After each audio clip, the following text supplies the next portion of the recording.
ఈ మధ్య release award జోరుగానే నడుస్తుంది. అండ్ ఇప్పటికొచ్చిన రిలీజ్ మూవీ అన్నిటిని బ్రేక్ చేసింది 'Khaleja' movie.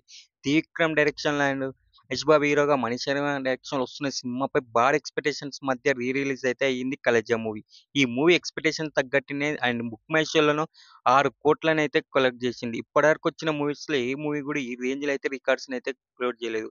And one top రేంజ్‌లో అయితే 'కలేజా' మూవీ రిలీజ్ రికార్డ్స్ అన్ని బ్రేక్ చేసి అండ్ ప్లస్ టు ప్లేస్‌లో ఉన్నారు 'మహేష్ బాబు' గారు.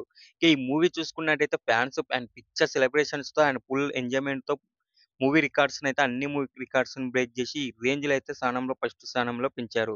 అండ్ ఈ మూవీ ఫస్ట్ హాఫ్ అంతా ఆయన ఎంగేజింగ్ అండ్ స్లోగా ఉన్న మాత్రం సెకండ్ హాఫ్ మాత్రం వేరే లెవెల్‌కి తీసుకెళ్ళిందని అంటుండ్రు ఫ్యాన్స్. అండ్ ఈ మూవీని మరొకసారి థియేటర్‌లో చూసి ఫ్యాన్స్ అయితే పిచ్చి ఎంజాయ్ చేస్తుండ్రు. అప్పట్లో ఈ మూవీ ఫ్లాప్ టాక్ వచ్చినా గాని ఇప్పుడు మాత్రం వేరే లెవెల్‌లో ఉంటుంది. ఇప్పుడు రిలీజ్ అయితే 200,00,00,000 పక్కా అనే రేంజ్‌లో అయితే ఫ్యాన్స్ సెలబ్రేషన్ చేస్తుండ్రు. ఇంకా రిలీజ్ ట్రెండ్స్ మాత్రం ఈ మూవీ మరొక ఊపు అందుకుందనే చెప్పుకోవచ్చు. అండ్ 'మహేష్ బాబు' కెరియర్‌లో వన్ ఆఫ్ ద బెస్ట్ మూవీగా రిలీజ్ టాప్‌లో ఉంది. అయితే మీకెలా అనిపించింది ఈ మూవీ రిలీజ్? అండ్ కామెంట్ చేయండి.